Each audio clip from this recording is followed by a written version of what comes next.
sommes nombreux à rêver de voyages lointains, d'océans à traverser, d'îles désertes où il fait bon vivre. D'après les cartes postales, la Polynésie française, c'est un peu cela. Mais en réalité, les cartes postales se trompent car la Polynésie française, c'est beaucoup mieux. Mais pour découvrir son véritable visage, il faut marcher un peu, tourner le dos à l'océan, traverser le rideau de cocotiers et s'enfoncer à l'intérieur des îles.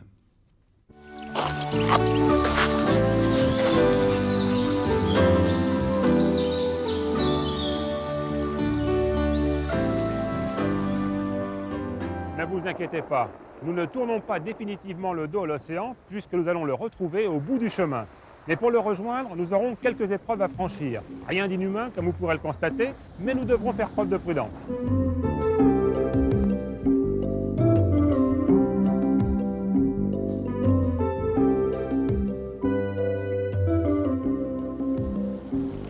Tout doucement, tranquillement, nous nous enfonçons à l'intérieur de l'île, comme en ce moment dans la rivière.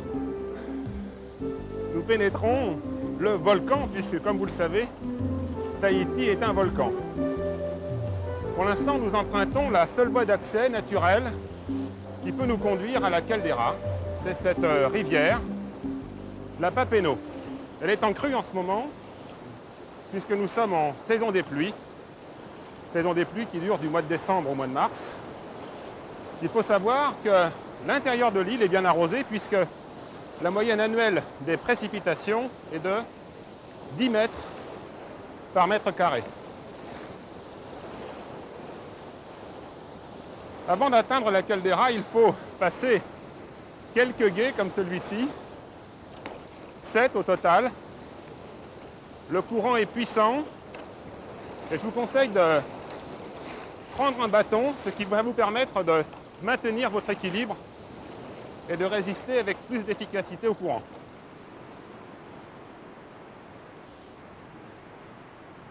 Polynésie signifie plusieurs îles, 125 au total. Leur superficie représente 4 millions de kilomètres carrés. C'est l'Europe moins l'ex-Russie.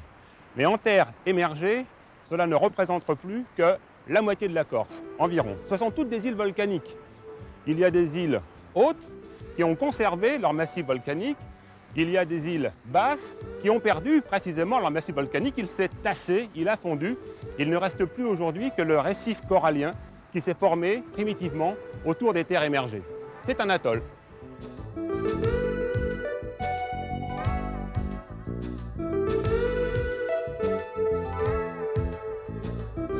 Les milieux insulaires sont des milieux naturellement protégés. Les îles polynésiennes sont issues de volcans. Mais ce qu'il faut savoir, c'est que le volcan était encore chaud lorsque les premiers végétaux sont arrivés. C'était des lichens, puis des mousses, puis des fougères, donc des plantes cryptogames. Elles sont mortes, elles se sont décomposées, elles ont formé de l'humus. Et grâce à cet humus, les plantes à fleurs ont pu s'installer à leur tour. Une chose est certaine, cet hibiscus, que les Tahitiens appellent paraou ou faou, était présent bien avant l'arrivée des hommes.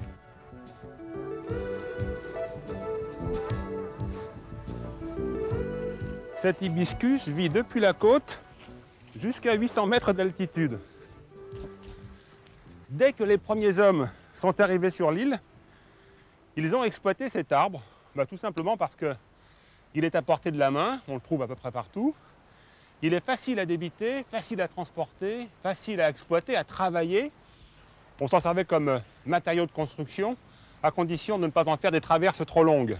Même son écorce était utilisée.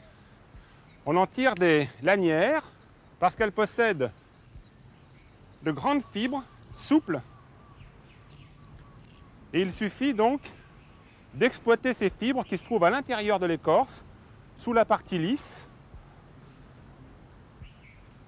Fibres qui servaient à la fois à fabriquer des tressages, donc des cordes, des lanières, mais également de premiers textiles.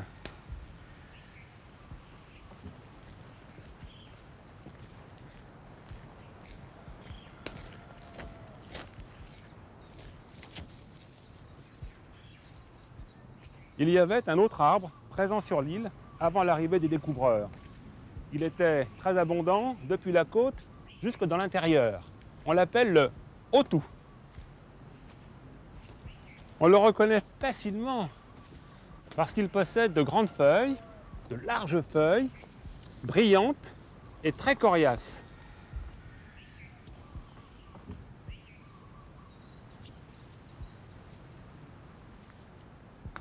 Son fruit est une grosse baie, anguleuse, pyramidale, qui contient une amande qui servait à narcotiser le poisson. C'était le poison de pêche le plus utilisé par les Polynésiens. C'était même une baie qui était utilisée dans la pharmacopée, mais son usage était effectivement très délicat.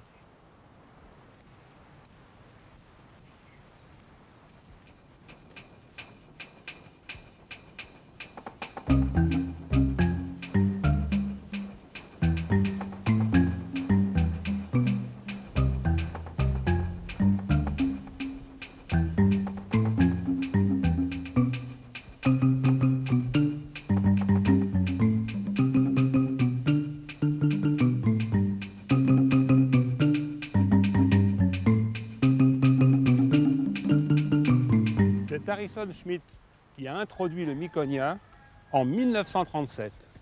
C'est une plante originaire du Mexique. Quand il l'a introduit, c'est parce qu'il avait l'objectif de la cultiver dans des pots pour pouvoir ensuite se faire de l'argent et les expédier en Europe. Et figurez-vous que tout scientifique qu'il était, il a oublié de considérer que lorsqu'on déplace une plante, il faut également déplacer celles qui lui font concurrence, ses prédateurs et ses maladies. Il n'y a rien de tout ça ici à Tahiti, ce qui fait que le Miconia se développe absolument partout, de la côte jusque sur les sommets. C'est une peste. Les Tahitiens lui ont trouvé un nom. Devinez. Ça vous rappelle quoi? On l'appelle ici carapace de tortue. Des chercheurs sont en train de travailler très très dur pour trouver une parade à cette invasion. Pour l'instant, rien d'efficace n'a été découvert.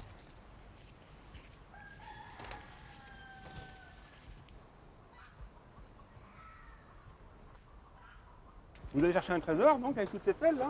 Non, on va nettoyer, là, améliorer un peu les santé là, de la paille. Donc ça veut dire que si les gens peuvent se promener à Tahiti, dans la montagne, c'est grâce à des gens comme vous. Ouais. Hein, qui prenaient la pelle, la pioche, et qui arrangeaient les chemins. Et où est-ce que vous allez alors, comme ça? Vous allez loin? Dans la Tahiti, ouais, à 9 km. 9 km. Alors vous mettez combien de temps pour faire ces 9 km ici dans la montagne? Chargé comme vous êtes? 2 heures. 2 heures? Ah bah dites donc, vous foncez, vous courez. Tranquille. Tranquille? Vous partez combien de temps? Et pour 3 jours, là. 3 jours en autonomie. Vous avez la bouffe, vous avez de quoi boire? Complet. Tout ce Ah qu'on bon, veut. voilà qui coule. Ah, vous buvez l'eau de la rivière? Et qui est-ce qui vous engage, vous, pour faire tout ce travail? C'est l'agence de l'emploi, là. Mission locale. La mission locale. Santé développement. Des chantiers de développement, il y a beaucoup de gens comme vous qui font ce travail? Ouais. Beaucoup. C'est la première fois. C'est la première fois que vous venez là? C'est le premier stage qu'on a fait dans l'environnement.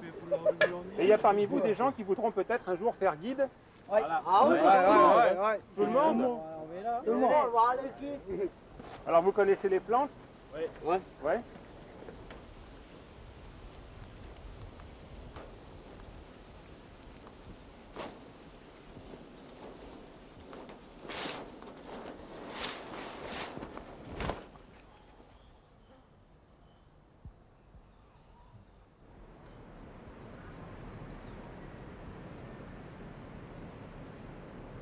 La quasi-totalité des volcans qui constituent la Polynésie sont fixés sur un axe nord-sud. Ils sont sur une plaque océanique qui dérive vers l'ouest au rythme de 10 cm par an.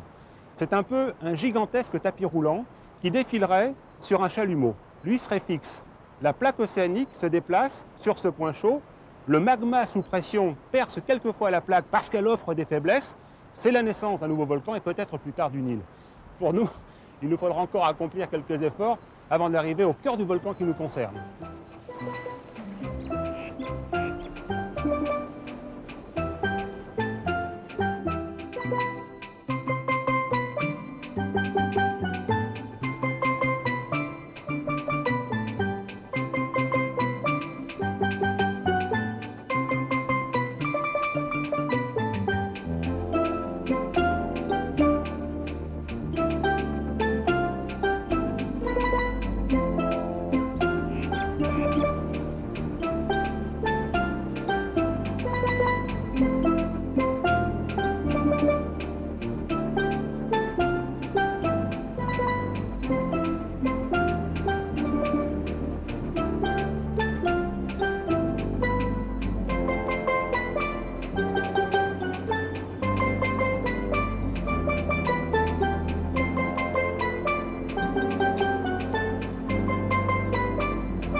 Nous sommes environ à 600 mètres d'altitude au relais de la Maroto.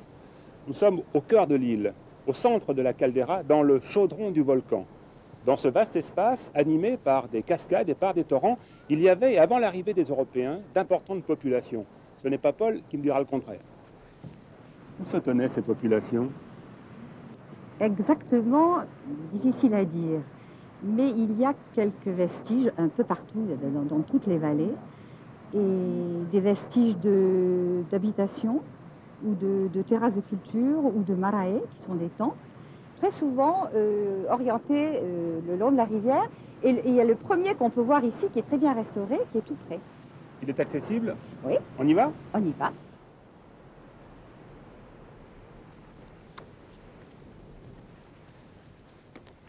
Mais d'où venaient toutes ces populations? Du sud-est asiatique, on peut le dire avec certitude maintenant. La théorie de Théorie Andal, les faisant venir des côtes d'Amérique du Sud, est complètement dépassée. Maintenant, c'est sûr du sud-est asiatique. Il y a longtemps? Oh, écoute, on peut remonter à 50 000 ans avant Jésus-Christ, parce qu'il y a eu un mélange de plusieurs peuplades. Est-ce qu'on a le droit de dire que nous sommes ici sur l'emplacement d'un ancien village? La notion de village n'est pas polynésienne. L'habitat était dispersé. Mais on peut dire qu'il y avait un regroupement de maisons, qu'on verra des soubassements plus loin. Mais ici, là, le lieu où nous sommes est plutôt une place communautaire, si je peux dire, avec des marae, des temples, donc des enceintes cérémonielles. Et ici, quelque chose de très particulier qui est typiquement polynésien, et des plateformes de tir à l'arc. L'archer se mettait à genoux ici et envoyait les flèches dans cette direction. Et c'est très particulier, c'était uniquement un jeu. Les Polynésiens n'ont pas utilisé l'arc pour la guerre, c'est sympathique, et c'était réservé à une élite. Ici, nous avons tout un ensemble de marae. Alors ces murs, ces enceintes de murs de pierre sèche, avec l'intérieur dallé, et toutes ces pierres dressées.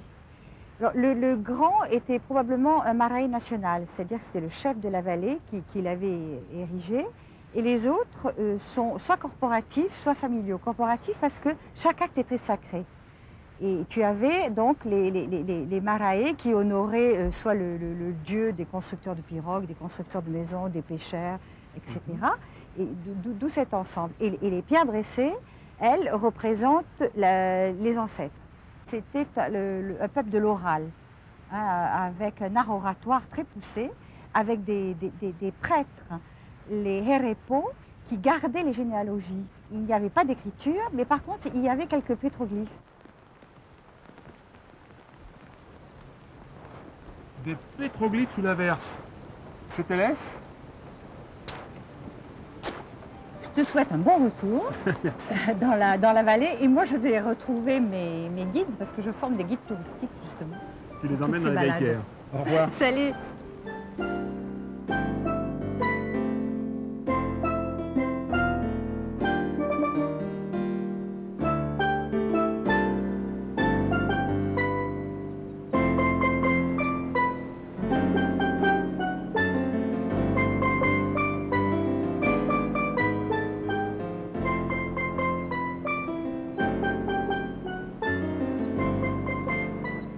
En réalité, le col se trouve quelques mètres au-dessus de notre tête, car depuis les années 80, on utilise ce tunnel qui a été construit pour permettre les aménagements hydroélectriques. Ceci dit, nous sommes au mois de décembre, il y a une alternance d'averses et d'éclaircies, on est mouillé, on sèche très vite.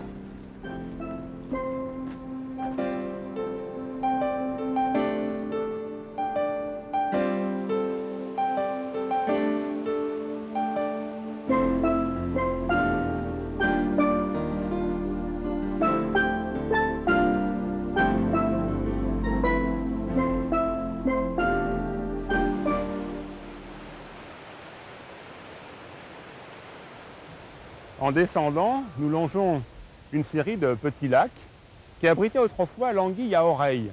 Mais je pense que les aménagements hydroélectriques aujourd'hui nuisent à l'espèce. Ce qui n'est pas vrai pour le canard à sourcils, qui est le seul canard nicheur de la Polynésie. On le rencontre dans les îles de la Société et dans les îles australes.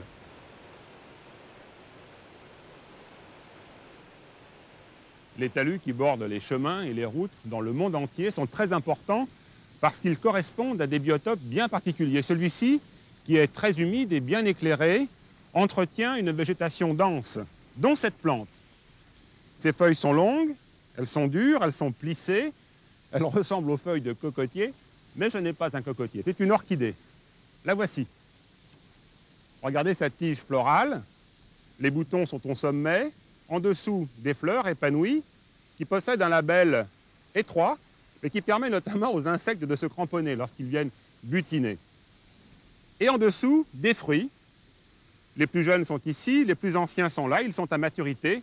Je vais vous les montrer de plus près.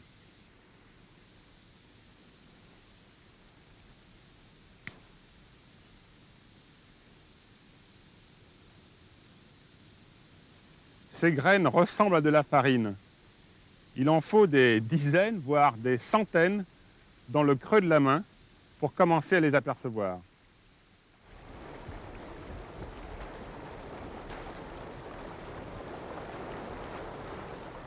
Plus nous approchons de l'océan et plus nous rencontrons des fleurs. Il y en a de toutes les formes, de toutes les couleurs, comme celle-ci. Vous la connaissez d'ailleurs, c'est l'impatience. On l'appelle buveuse d'eau et elle arrive de Zanzibar.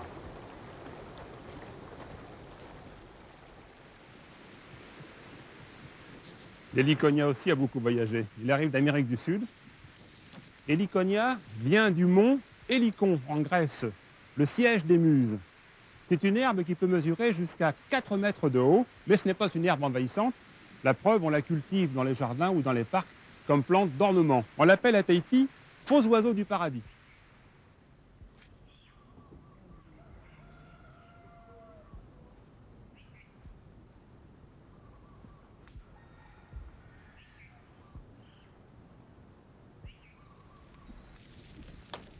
Je suis amoureux des aracées. Ce sont des plantes très esthétiques. Celle-ci est très facile à reconnaître puisqu'elle est géante. On l'appelle ici apé. Son rhizome est comestible et il peut s'élever jusqu'à 1,50 m de la surface du sol. Il est comestible à condition de le cuire pendant 24 heures. Il paraît qu'à ce moment-là, il devient sucré, goûteux même. Mais c'était néanmoins une plante qui n'était utilisée simplement que pendant les périodes de disette. Méfiez-vous car sa sève est caustique. Alors attention de ne pas vous blesser, de ne pas vous en mettre sur la peau, parce que cela peut vous provoquer des brûlures très graves. Ceci dit, c'est une géante, il y en a une autre tout près d'ici.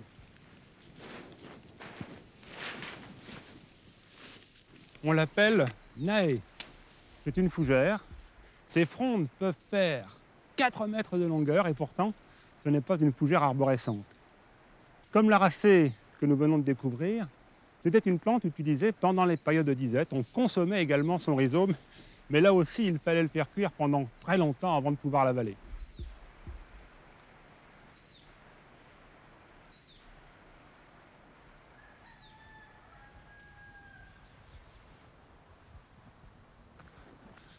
À Tahiti, pour baliser les chemins, marquer les passages accessibles, on fait les taches de couleur. Jusque-là, rien d'exceptionnel, si ce n'est que ces taches de couleur sont des fleurs. On plante des hibiscus rouges. Prenons-en de la graine.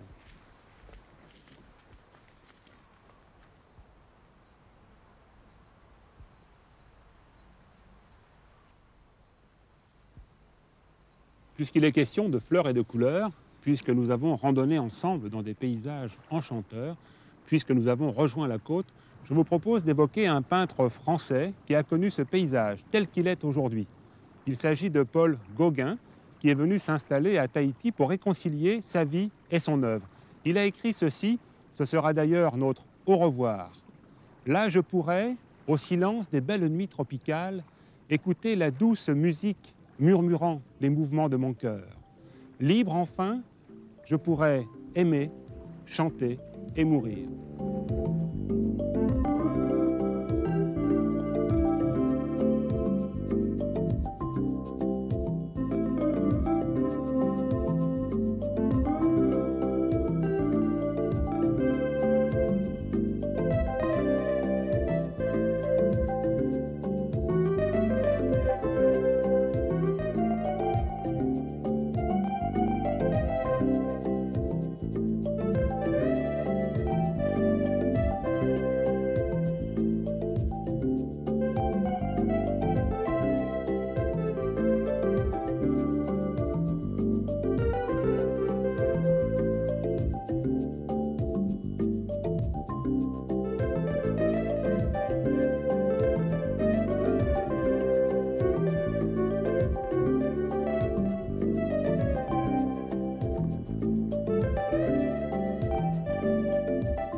Merci de me rejoindre à Moorea.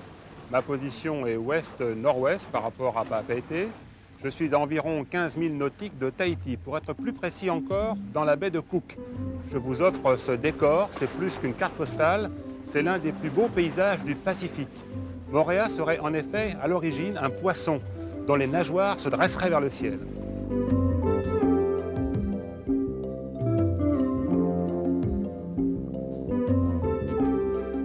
En fait, c'est le capitaine Bligh, le capitaine de la fameuse Bounty, qui s'est intéressé à Moorea. Il est venu ici en 1789 pour chercher un arbre d'abondance, une sorte de manne offerte par les dieux aux Polynésiens. Cette manne qu'il espérait introduire aux Antilles, c'est l'arbre à pain. Il y en a partout sur l'île. Je vous propose donc, pour cette balade, de nous intéresser plus spécialement aux plantes utiles aux hommes, qu'elles soient indigènes ou introduites.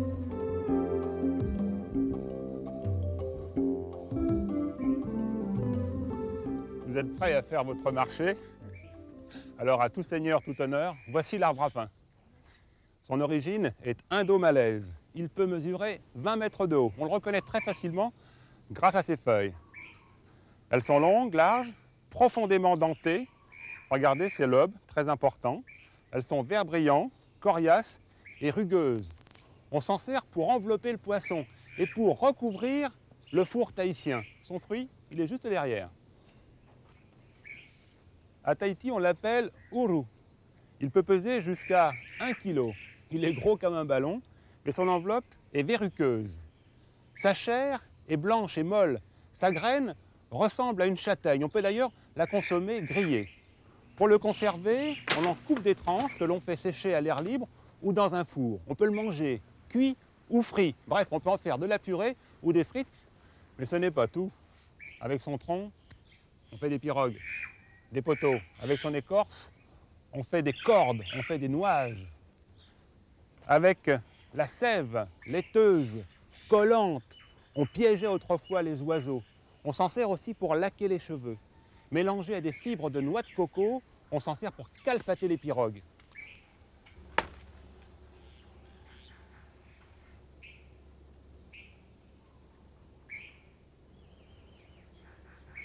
Henriette, on raconte à Moorea que l'arbre à pain est venu d'une façon très curieuse. Autrefois, il y avait un couple.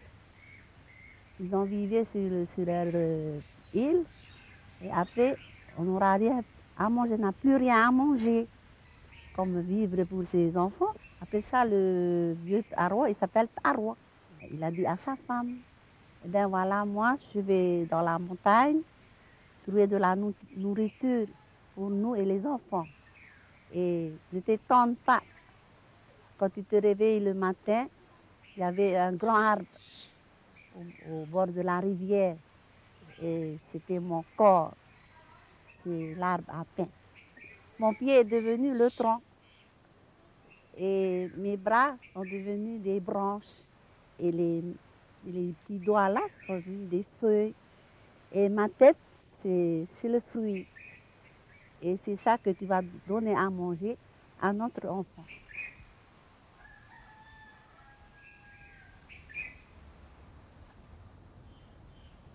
Les manguiers sont des arbres tropicaux très connus.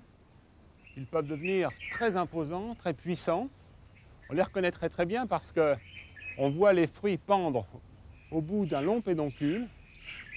Des fruits bourrés de vitamine A, je crois d'ailleurs que ce sont les fruits qui en possèdent le plus.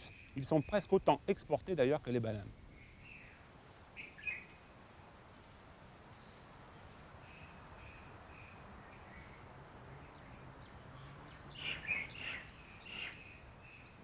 L'origine du papayer n'est pas connue avec précision. On sait cependant avec certitude qu'il était déjà cultivé à l'époque précolombienne. C'est un arbre qui peut atteindre une grande taille, 6 à 8 mètres. On voit bien ici sur le tronc des cicatrices triangulaires. C'est en fait l'empreinte du pétiole. Les feuilles sont tout à fait en haut, elles sont regroupées. Et les fleurs, notamment chez cette espèce, c'est l'espèce Solo, sont hermaphrodites, c'est-à-dire qu'à l'intérieur sont regroupés l'organe mâle et l'organe femelle. Une blessure du fruit vert laisse échapper un suc qui contient une enzyme capable de décomposer les protéines. On s'en sert d'ailleurs pour attendrir la viande ou pour nettoyer la dentition, mais également pour stabiliser la bière. Son fruit mûr ressemble en gros, si vous voulez, à un melon, Sa chair est très colorée et à l'intérieur, il y a des petites graines grosses comme des grains de poivre. Et quand on les mastique, ça donne un petit peu le goût du cresson. Quand la chair est encore verte, lorsqu'elle est ferme, vous pouvez la râper et la consommer en salade. Un petit conseil, ajoutez à la sauce quelques arachides écrasés.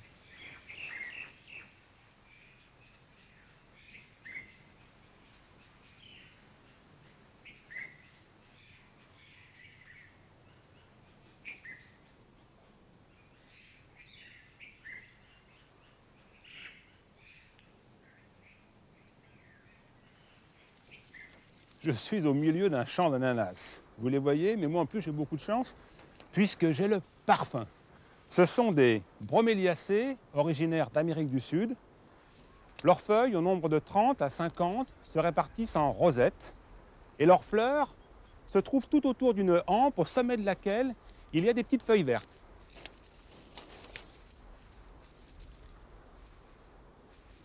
Le fruit est une baie qui se forme sans pollinisation et qui ne contient pas de graines. C'est un fruit très intéressant parce qu'il est très riche en vitamines. Il contient même une enzyme, la bromaline, qu'on utilise dans l'industrie pharmaceutique parce qu'elle facilite la digestion. On l'utilise également dans l'industrie alimentaire et dans l'industrie du cuir. Même la feuille est intéressante puisqu'elle possède des fibres très très fines qu'on employait autrefois pour fabriquer des mantilles à la main.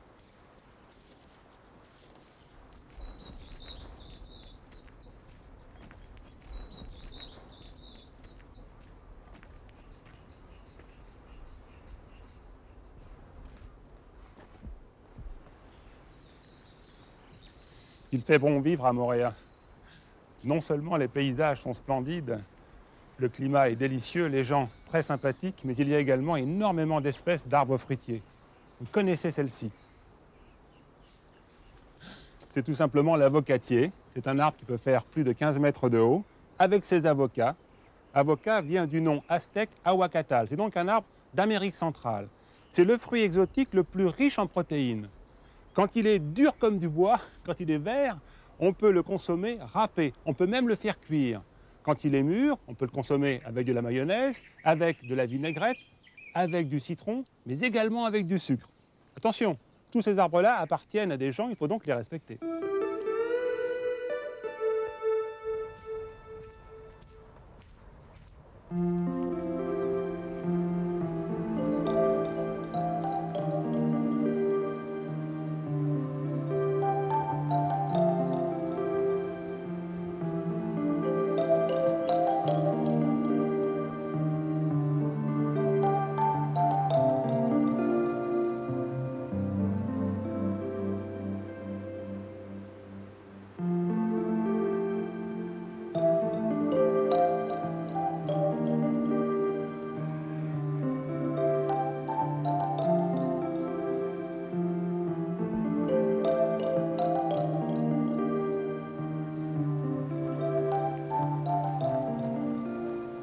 À Mooréa, comme dans toutes les îles de la Société, il y a d'importants gisements archéologiques. La plupart du temps, ils sont situés sur le bord des rivières, comme ici dans la vallée de l'Opunohu. Parmi ces vestiges, on peut rencontrer des temples qu'on appelle ici marae, des plateformes de réunion, des plateformes de tir à l'arc, des emplacements de maisons. Il y a même des ti'i, que l'on appelle ailleurs en Polynésie des tiki.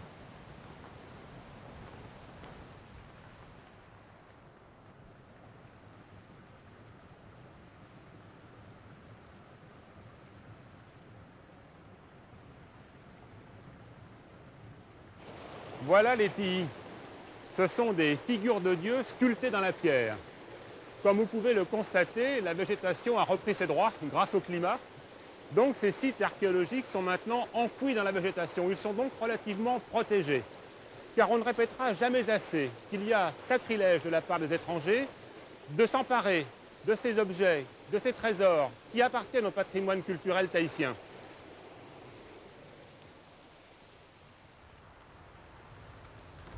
Il n'y a pas plus de faune terrestre à Mooréa qu'il y en a à Tahiti. Ah si, il y a des poules, vous en verrez partout, de la côte jusqu'au sommet de la montagne.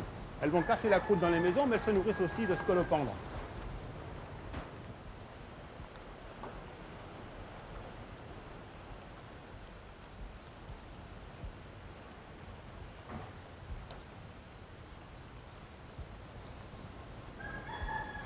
Sur la plupart des sites archéologiques, on peut découvrir cet arbre très grand, majestueux. C'est le mapé. Il vit en Malaisie, en Polynésie. Quand il est jeune, il pousse tout droit. Mais en vieillissant, des bourrelets apparaissent, des branches jusqu'au sol. Ils prennent de l'importance au point de devenir des arcs-boutants, des contreforts. On l'appelle ici châtaignier tahitien, tout simplement parce que son fruit, une drupe, contient une amande qu'il est possible de manger, bouillie ou grillée. Il porte aussi le nom de toto mapé. Toto signifie 100. Regardez pourquoi.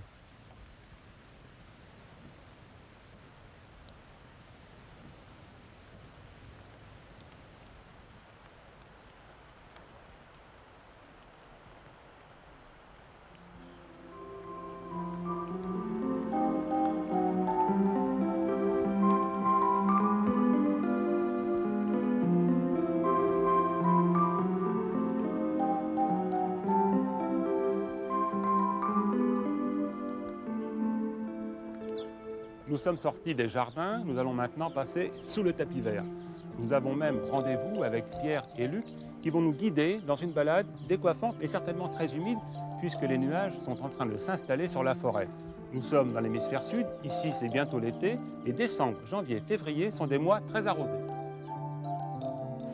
Moorea n'est pas seulement un verger, un jardin cultivé, c'est aussi une île haute, un massif volcanique recouvert par une végétation dense.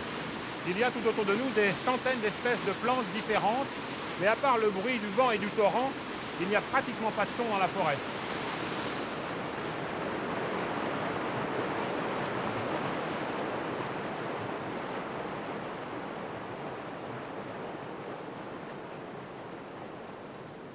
Pour randonner à Moorea, il faut avoir du jarret et prendre soin avant de partir de manger quelques aliments énergétiques. Mais ce n'est pas une raison suffisante pour absorber la liqueur de kava. Voilà le kava. C'était une boisson qu'utilisaient les Polynésiens avant l'introduction de l'alcool. Alors comment est-ce qu'on fabriquait cette liqueur? Oh, c'est pas compliqué. Les jeunes filles vierges qui avaient de belles dents, qui avaient une bouche saine et qui se lavaient les mains préalablement, arrachaient cette plante et mastiquaient les racines. Quand les fibres étaient bien détachées, un amas se formait. Cet amas, on le mettait dans un récipient en bois dans lequel on ajoutait de l'eau. Alors bien sûr, il y avait les fibres, la salive, de l'eau. On laissait macérer ça pendant un petit moment et puis on enlevait toutes les fibres, une à une. Il ne restait plus dans la liqueur que des fécules. Aussitôt, on le buvait, bien avant la fermentation. Alors il paraît que ce n'était pas très appétissant. Ça avait une couleur café au lait. Au début, c'était sucré, acide, puis ça devenait très très vite amer.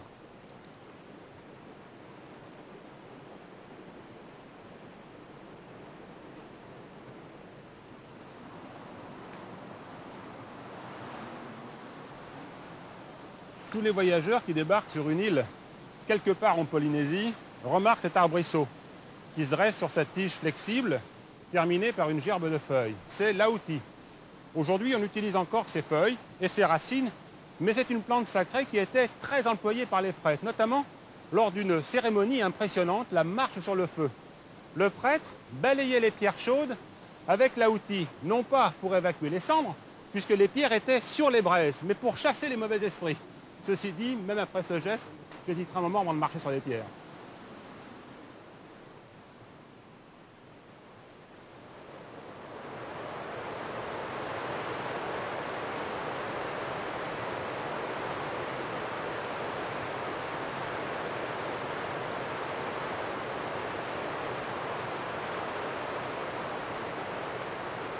Il n'est pas facile, dans toute cette végétation, de découvrir des orchidées. Alors celle-ci est facile à remarquer puisqu'elle est en fleurs. Il s'agit de l'orchidée coco.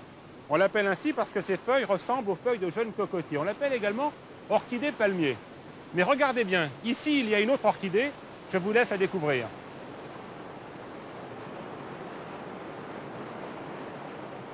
La voilà. C'est une plante grimpante, on la voit également ici. Il s'agit de l'orchidée vanille.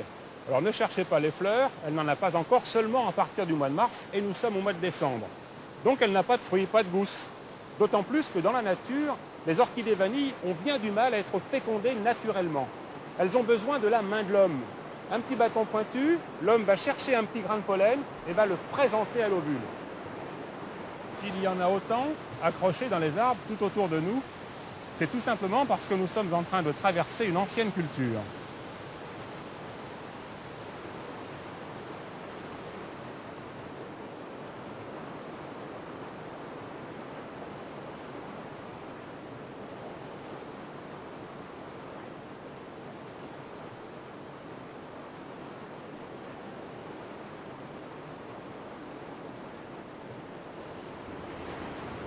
Voici une jolie fougère. On l'appelle Oaa en tahitien. Son nom également, c'est fougère nid d'oiseau. Celle-ci est beaucoup plus démonstrative. Regardez effectivement, on a l'impression de voir une sorte d'entonnoir, un nid. Elle vit pratiquement partout, aussi bien sur le sol que dans les arbres, comme une épiphyte. Elle habite également les rochers. On la trouve quelquefois même au sommet des arbres et même aussi en forme de couronne. Elle enserre le tronc. Les vaïnés l'aiment beaucoup parce qu'elles la trouvent très élégante. Alors elles viennent la chercher en montagne et elles l'introduisent dans leur jardin. Et les chasseurs se servent de ces grandes feuilles qui peuvent dépasser 2 mètres de long pour 30 cm de large pour se fabriquer des abris provisoires.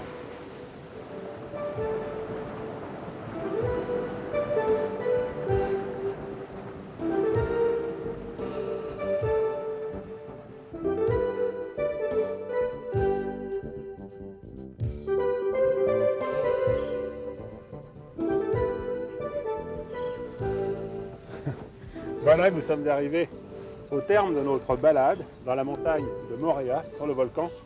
Nous sommes à la limite de la forêt de la brume, ce qui explique d'ailleurs la présence de cette très belle fougère arborescente. Mais j'aimerais bien savoir ce qui vous a pris à tous les deux de mettre en place, de créer cette trace dans la montagne. Bien, il suffit de faire un tour à Papeete, voir les embouteillages, les voitures, le bruit, la foule, et jeter un œil vers la montagne, le mystère, la beauté, l'immensité. C'est quoi ce mystère? Une montagne percée, c'est pas n'importe où qu'on les trouve. Il y a des légendes qui sont attachées dessus. On dit que c'est la flèche de héros qui est partie pour certains de Punauia, pour d'autres déjà depuis Taotira, et qui est allée se perdre sur le retour une montagne en face, pour ensuite accompagner les âmes des morts aux îles Souvent, là-bas à 300 km dans le gouffre du Temeani.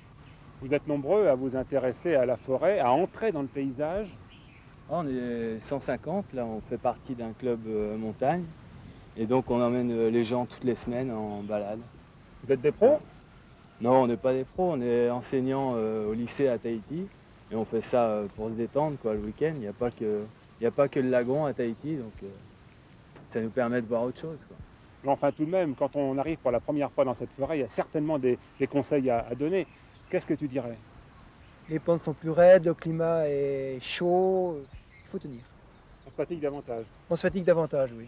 Alors si vous aviez un conseil à donner aux randonneurs qui partent dans la montagne, qu'est-ce que vous leur diriez? Alors déjà, ne pas partir seul, essayer de s'entourer de gens qui connaissent, de gens compétents, qui emportent avec eux un minimum de matériel de sécurité. Chaque année, on déplore trop d'accidents, justement, dû à une certaine négligence. Il faut boire beaucoup. Beaucoup, oui. En général, 2, 3, 4 litres d'eau. Il ne nous reste plus maintenant qu'à redescendre en faisant très attention de ne pas glisser. Nous allons rejoindre notre jardin et le lagon.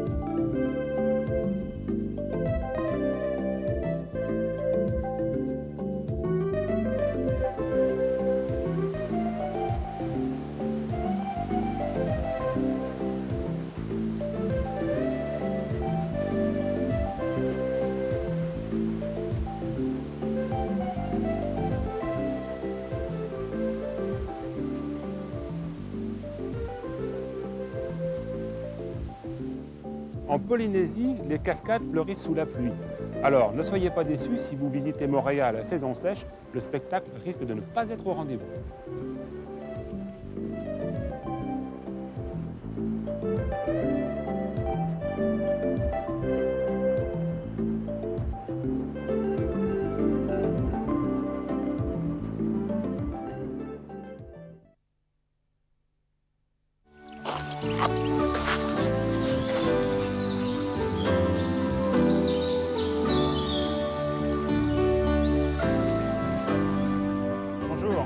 merci de me rejoindre à Tetiaroa, en Polynésie française. Nous sommes partis ce matin de bonne heure de Papeete. Nous avons mis le cap plein nord et nous avons parcouru environ 30 000 nautiques. C'est de ce catamaran, Jet France, qui appartient à Caroline et à Jean-Jacques, que nous partons en balade. Alors ne cherchez pas de volcan, il n'y en a plus, il a fondu depuis longtemps.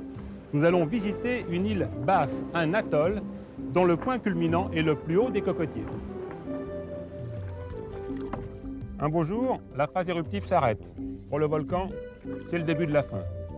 Il se dégonfle comme un soufflet que l'on vient de sortir du four. Il s'enfonce, il se tasse. Le phénomène est infiniment lent, mais il est accéléré par l'érosion. Le vent, la pluie, les vagues attaquent en permanence ce géant, ce volcan, et entraînent vers l'océan une masse énorme de matériaux. Je suis à l'intérieur de ce qui reste de ce volcan.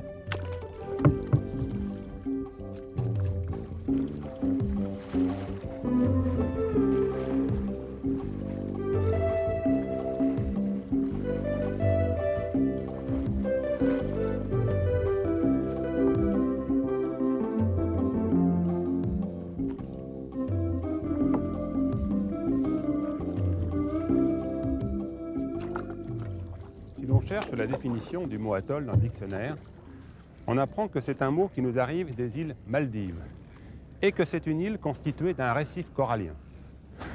En tout cas, pour chacun d'entre nous, le mot atoll exalte le romantisme exotique des mers du Sud. Mais pour le naturaliste, un atoll, c'est bien plus que cela. C'est l'unique empreinte du passage d'un géant et c'est un écosystème d'une extraordinaire richesse, mais d'une grande fragilité. L'océan Pacifique contient les 3/4 des 400 atolls du monde. La Polynésie en possède 136. Tetiaroa, dans l'archipel de la Société, en fait partie. En fait, un atoll, qu'est-ce que c'est? Eh bien, c'est une ancienne île haute d'origine volcanique dont l'aventure a commencé il y a 75 millions d'années.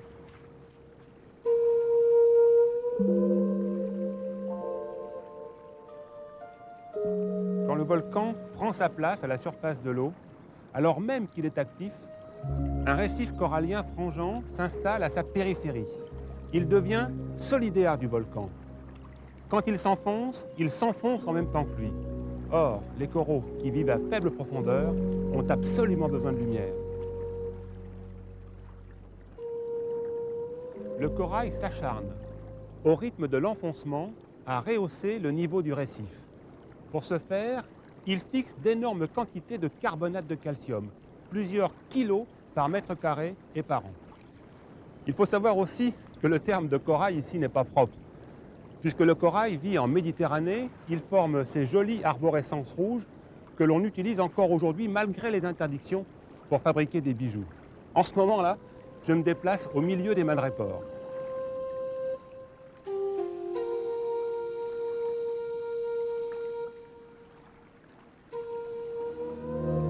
Il faut que je vous dise que si je reste habillé entre terre, ciel et lagon, c'est parce que je crains les coups de soleil. Dans la même situation, je vous conseille vivement d'en faire autant.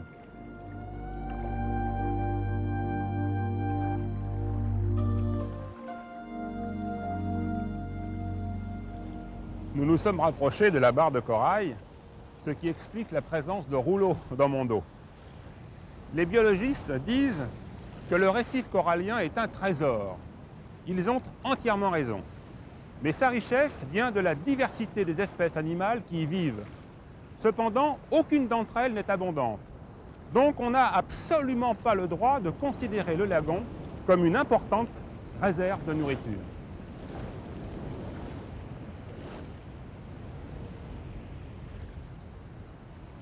Les madrépores se divisent en deux parties. Le calcaire, donc le squelette, et un petit animal qu'on appelle polype, qui loge dans des tout petits trous, les pores. La plupart du temps, il est rétracté, on ne le voit pas. Mais quand il a faim, il sort, il s'épanouit, il se transforme en fleur. Au centre de cette fleur, il y a des tentacules. Avec ça, il attrape le zooplancton, il est donc carnassier.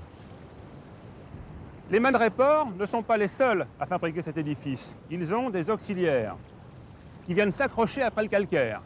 Ce sont les animaux à aiguilles, à coquilles et à carapace. Du coup, l'ensemble est très tarabiscoté, il est chaotique et il offre de nombreuses cachettes pour de petits poissons.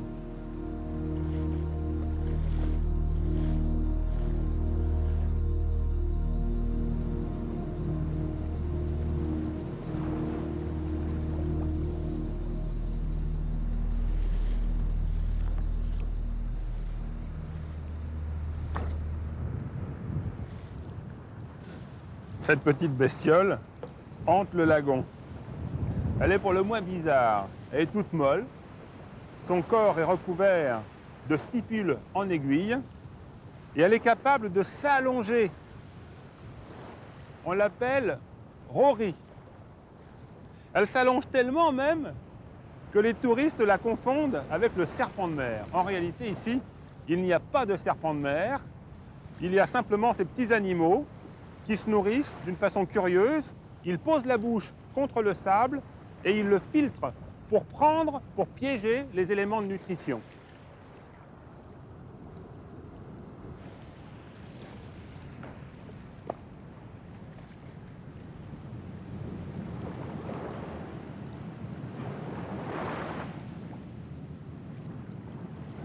Toutes les îles Basses, tous les atolls ont connu la même aventure.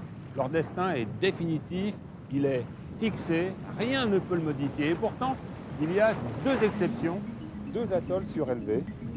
L'un d'entre eux se trouve à environ une journée de bateau de Tetiaroa. Il s'agit de Makatea dans l'archipel de Tuamotu. Makatea a connu un statut d'île basse, mais lors de l'érection de Tahiti, le mouvement de la croûte terrestre a été tel que cet atoll s'est trouvé poussé vers le haut. Il domine aujourd'hui la mer de 70 à 80 mètres. C'est une sorte de dent géante en calcaire qui défie l'océan. Ce n'est plus un récif corallien, c'est un massif corallien.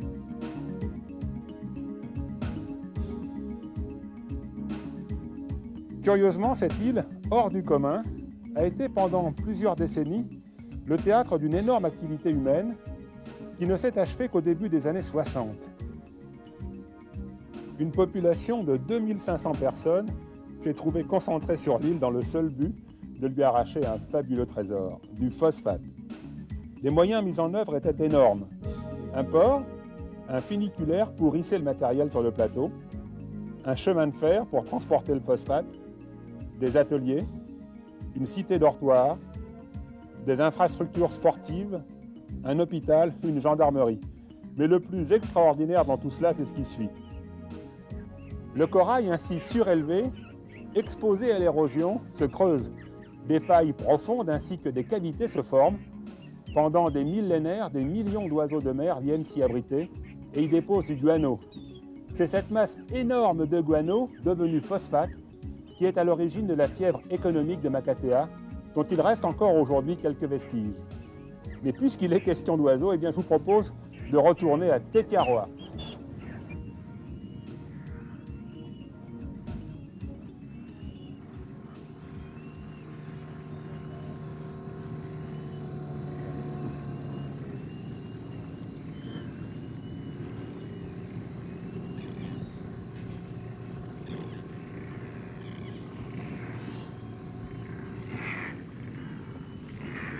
Voilà, nous changeons encore une fois de motu. Nous accostons sur le motu des oiseaux, aux oiseaux. C'est leur motu.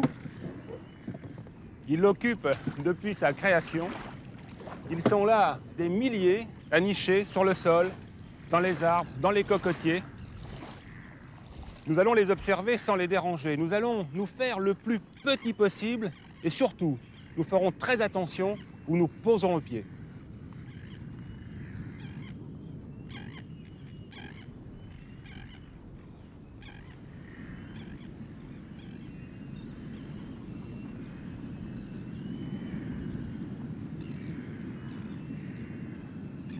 Les eaux polynésiennes sont relativement pauvres, ce qui oblige les grands oiseaux de mer à parcourir de très longues distances pour se nourrir. Ils consomment surtout du poisson, du calamar et du plancton.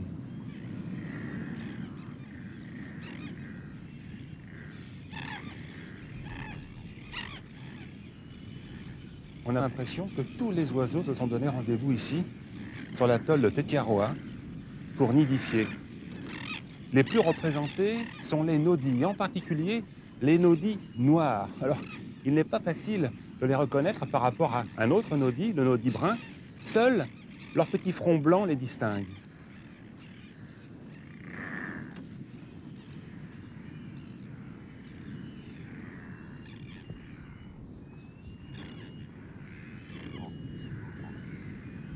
Un arbre multiservice.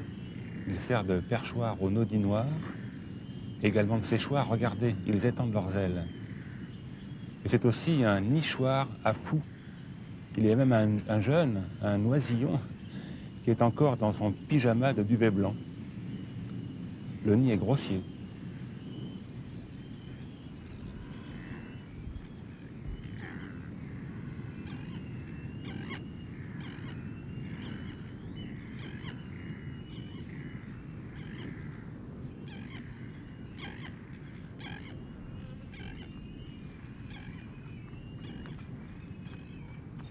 Perché, un fou brun.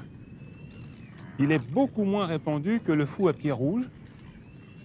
Il niche à une dizaine à peu près, et le nid est posé sur le sol, ou peut-être même quelquefois directement sur la plage.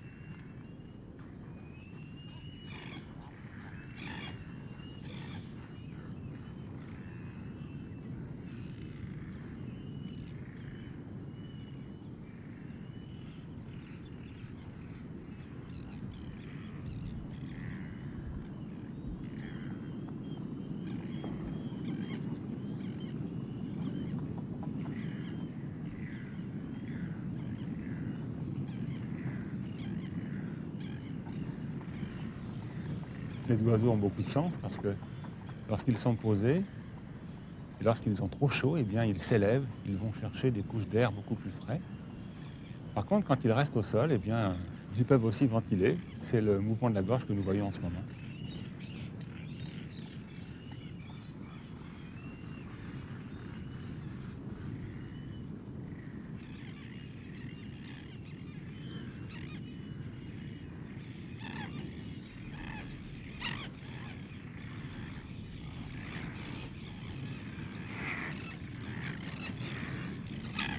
Les sternes sont les oiseaux les plus brillants de Tetiaroa. On les reconnaît d'abord à leur cri, ensuite à leur petite calotte noire huppée. Elles sont très démonstratives, mais ça n'empêche pas la frégate de venir leur chipper leurs poissons.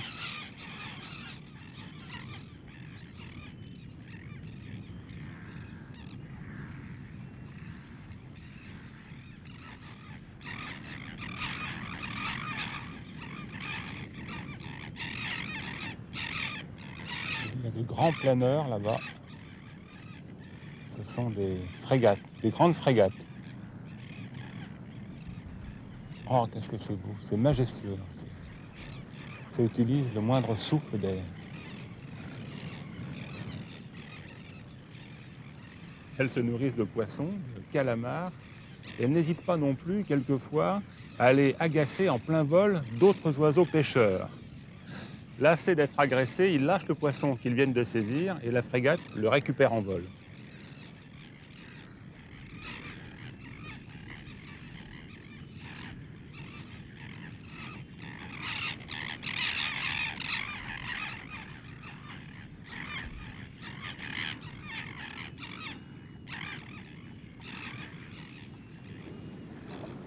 Aussi curieux que cela puisse vous paraître, nous ne sommes pas dans une réserve. Les oiseaux doivent leur sécurité à leur isolement dans le Pacifique, mais également à la ceinture de corail qui forme cet atoll et qui interdit à tout bateau de pénétrer à l'intérieur du lagon. Enfin, si vous avez la chance de mettre les pieds ici sur ce motu aux oiseaux, suivez ce conseil. N'entrez pas dans la végétation, vous allez déranger les nids. Restez sur la plage.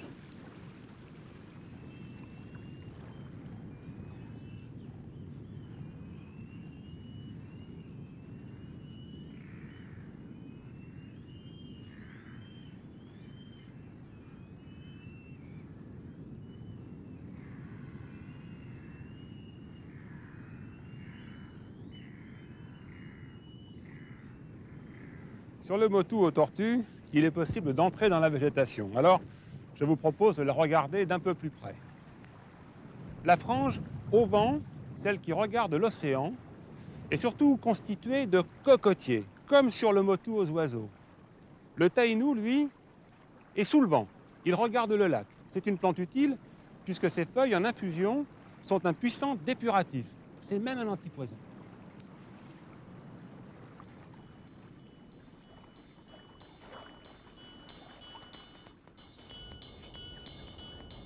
Les cocotiers ne font pas seulement partie du décor, ils participent d'abord à la vie économique de la Polynésie. Ils justifient même sur certains atolls la présence de l'homme. La plupart des consommateurs métropolitains, je pense aux consommateurs de noix de coco bien entendu, sont loin de se douter qu'elle est enfermée dans une coque fibreuse qui fait l'effet d'un parfait isolant thermique. Pour extraire le copra, il est donc nécessaire d'ouvrir cette enveloppe spongieuse, protectrice, et de fendre la noix. Alors ne vous fiez pas à la dextérité des Polynésiens, ce travail est pénible et dangereux, car ils manient une machette tranchante comme un rasoir. Quand la noix est ouverte, elle est séchée au soleil. L'amande se rétracte un peu, ce qui permet d'ailleurs de la décoller plus facilement. Ensuite, le copra est rassemblé, épousseté et attend pour être expédié le prochain passage de la goélette.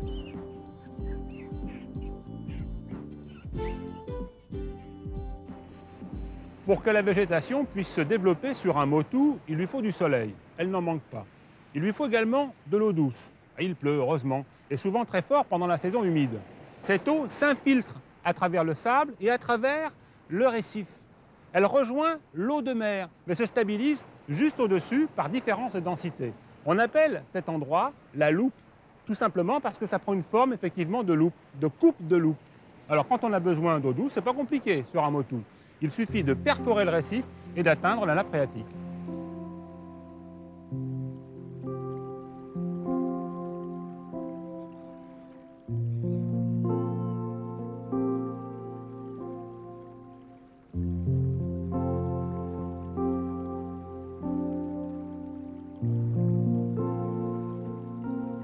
Malheureusement, les tortues marines qui venaient autrefois déposer leurs œufs dans le sable chaud et humide de ce motu sont de moins en moins nombreuses. La faute en revient au braconnage, et ça continue encore aujourd'hui, puisqu'il n'y a pas de contrôle. Alors, si vous rencontrez dans la forêt ou sur la plage un petit animal qui transporte sa carapace, c'est un Bernard l'ermite. Ici, en effet, pour ce squatteur, il n'y a pas de crise de l'habitat.